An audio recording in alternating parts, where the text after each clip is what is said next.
दूध चिंतन श्री गुरुदेव दत्त श्री स्वामी समर्थ। तुम्हा सर्वांचं आपल्या स्वामी शक्ती या चॅनलमध्ये मनापासून स्वागत आहे। स्वामी तुम्हा सर्वांच्या सर्व चांगल्या इच्छा पूर्ण करो एवढीच स्वामींच्या चरणी प्रार्थना करते आणि आपल्या आजच्या नवीन आणि सुंदर व्हिडिओला पुन्हा एकदा नव्याने सुरुवात करते। भक्तांनो बघा, उद्या 3 जून सोमवार अत्यंत महत्त्वाचा आणि विशेष दिवस, कारण उद्या आहे वैशाख मासातील भागवत एकादशी। एकादशीचा जो दिवस आहे तो भगवान श्रीहरी विष्णूंसाठी समर्पित आहे। त्यामुळे या दिवशी भगवान श्रीहरी विष्णूंना प्रसन्न करण्यासाठी, आपल्या घरात अखंड माता लक्ष्मीला स्थिर करण्यासाठी तुम्ही ज्या काही सेवा कराल त्या सगळ्या सेवा ह्या अत्यंत प्रभावी असतात। यातीलच एक विशेष महत्त्वाची सेवा किंवा उपाय मी तुम्हाला आजच्या व्हिडिओमध्ये सांगणार आहे, जो एकादशीच्या दिवशी सकाळीच तुम्हाला करायचा आहे। बघा, उद्या एकादशीला सकाळीच फक्त या एका झाडाचं पान तुम्हाला आपल्या घरात आणायचं आहे आणि हे पान उद्याच्या दिवशी आपल्या घरात आपल्याला स्थापन करायचं आहे। या पानासोबत तुमच्या घरात अखंड माता लक्ष्मी आणि भगवान श्रीहरी विष्णूंचा आशीर्वाद राहील। हे पान जे आहे ते तुमच्या घरात आल्याने तुमच्या घरातील दारिद्र्याचा नाश होईल, घरामध्ये बरकत येईल, घराची भरभराट होईल। खरं तर एकादशीचा जो दिवस आहे तो व्रत, वैकल्य, उपासना, पूजा आणि उपाय करण्यासाठी अत्यंत महत्त्वाचा मानला जातो। बघा, असं म्हटलं जातं की एकादशीचं एक व्रत धरल्याने आपली 100 पापांतून मुक्तता होते।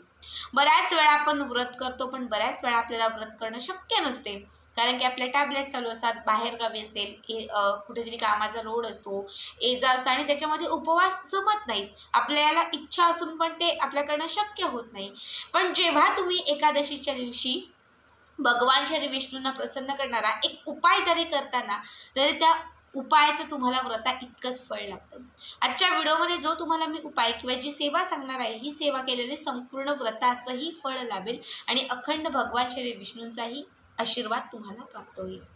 आता काय उपाय आहे, कसा करायचं, कुठल्या झाडाचं पान आपल्या घरात आणायचं आहे, हे सगळं काही मी तुम्हाला पुढे व्यवस्थित सांगणार आहे।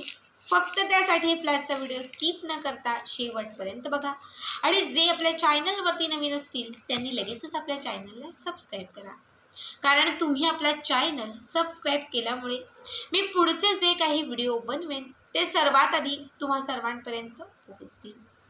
बघा, याच्यासाठी आपल्याला आपल्या घरात किंवा आपल्या अंगणामध्ये किंवा आपल्या गॅलरीमध्ये, टेरेसमध्ये जिथं आपण तुळशी मातेचं रोप लावलेलं आहे, याच तुळशी मातेचं एक पान आपल्याला घ्यायचं आहे। लक्षात ठेवा, एकादशीच्या दिवशी तुळशीचं पान आपण तोडत नाही, कारण तिचं निर्जला व्रत असतं। आजच्या दिवशी तुम्ही हे तुळशीचं पान तोडलं तरीही चालेल। समजा तुळशीच्या रोपाच्या शेजारीच एखादं पान तुटलेलं, गळलेलं असेल तर तेच पान घ्या।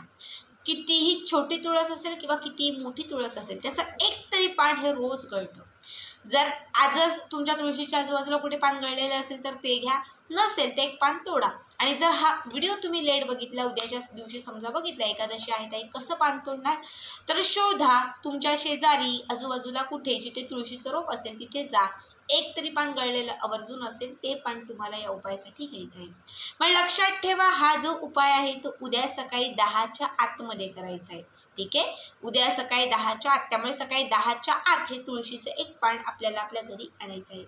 तुळस माता जिचं हिंदू संस्कृतीमध्ये अनन्यसाधारण महत्त्व आहे आणि एकादशीच्या दिवशी तुळशीचा उपाय हा अत्यंत प्रभावी असतो, कारण तुळस ही भगवान श्रीहरी विष्णूंची प्रिय सखी मानली जाते।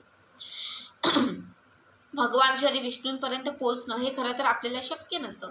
मग तुळशीच्या स्वरूपात तिच्या काही सेवा करून आपण त्यांच्यापर्यंत आपल्या ज्या इच्छा असतील त्या इच्छा पोचवत असतो। आपण आपल्या ज्या सेवा आहेत त्या सेवा जेव्हा तुळशी मातेच्या समोर करतो तेव्हा त्या सेवा आपोआप भगवान श्री विष्णूंपर्यंत पोहोचल्या जातात आणि जेव्हा आपल्या सेवा त्यांच्यापर्यंत पोहोचल्या जातात तेव्हा कितीही कठीण असणाऱ्या आपल्या ज्या इच्छा आहेत त्या पूर्ण होतात।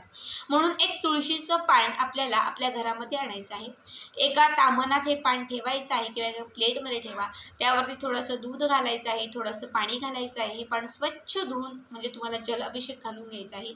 त्याच्यानंतर दुसरा एक छोटं प्लेट किंवा एक भांडं घ्यायचं आहे, त्याच्यामध्ये एक मूठभर तुम्हाला तांदूळ घालायचे आहेत. या तांदळाच्या वरती तुम्हाला एक लाल रंगाचं किंवा सफेद रंगाचं एक छोटंसं कापडाचा तुकडा ठेवायचा आहे आणि त्याच्यावरती तुम्हाला हे तुळशीचं पान ठेवायचं आहे. त्याच्यानंतर काय करायचं, एका छोट्या वाटीमध्ये हळद घ्यायची. एका छोट्या वाटीत हळद घ्यायची आणि 3 बोटांमध्ये हळद पकडून थोडी थोडी हळद त्या तुळशीच्या पानावरती अर्पण करायची. अर्पण करत असताना 3 वेळा व्यंकटेश स्तोत्र म्हणायचं. व्यंकटेश स्तोत्राच्या 15 ओव्या असतात. पहिल्या 2 वेळा म्हणा, थोडी हळद अर्पण करा. पुन्हा दुसऱ्या 2 वेळा म्हणा, पुन्हा थोडी हळद अर्पण करा. असं 1 वेळा व्यंकटेश स्तोत्र म्हणा, पुढच्या वेळेस म्हणा, असं 3 वेळा तुम्हाला संपूर्ण 3 वेळा व्यंकटेश स्तोत्र म्हणायचं आहे. आणि संपूर्ण 3 वेळा व्यंकटेश स्तोत्र म्हणायचं तुम्हाला थोडी थोडी जी हळद आहे ती तुम्हाला तिथे त्या तुळशीच्या पानावरती अर्पण करायची आहे. हळद अर्पण करून झाली, व्यंकटेश स्तोत्र म्हणून झालं की त्याच्यानंतर या पानाच्यावरती एक चिमूटभर माता लक्ष्मीचं स्मरण करत कुंकू अर्पण करायचं आहे. त्याच्यानंतर आपण देवघरामध्ये जो दिवा लावलेला असेल तो दिवा इथे ओवाळायचा आहे, अगरबत्ती ओवाळायची आहे. हे सगळं करून झालं की त्या कापडामध्ये ठेवलेलं हे जे तुळशीचं पान आहे ज्यावरती हळदी कुंकू अर्पण केलेलं आहे त्याला एक घट्ट गाठ मारायची, छोटी पोटली तयार करायची आणि अखंड उद्याच्या दिवशी दिवसभर सकाळी समजा 10च्या आधी पान आणलं, 10 नंतर 11-12च्या आत हा उपाय केला तर दिवसभर अगदी संध्याकाळी 6:30-7:30 पर्यंत ही पोटली अशीच आपल्या देवघरामध्ये ठेवून द्यायची. 6:30-7:30ची वेळ झाली, कमीत कमी 8:30च्या आतमध्ये लक्ष्मी प्राप्तीची वेळ. या वेळात ही तुळशीच्या पानाची जी पोटली आहे ती तिथून उचलायची आणि आपलं जे देवघर असेल त्या देवघरामध्ये आपली जी तिजोरी असेल त्या तिजोरीमध्ये ठेवून द्यायची. समजा तिजोरीत ठेवायची नसेल तुम्हाला तर तुम्ही घराच्या मुख्य प्रवेशद्वारालाही ठेवू शकता किंवा तुमची जी पर्स असेल त्या पर्समध्येही ठेवू शकता. जिथून धन आतमध्ये येते, जिथून लक्ष्मी आतमध्ये येते, जिथून तुम्हाला पैसा हवा आहे, जिथून तुम्हाला ज्याला म्हणतो सुख, समाधान, आनंद हवा आहे त्याच्यासाठी तुम्हाला जिथे कम्फर्टेबल वाटते तिथे तुम्ही ठेवा. समजा घरात पैसा येतो पण तो टिकतच नाही, घरात प्राप्त लक्ष्मीच नाही, घरात अस्थिर लक्ष्मी आहे तर ही पोटली तिजोरीत ठेवा.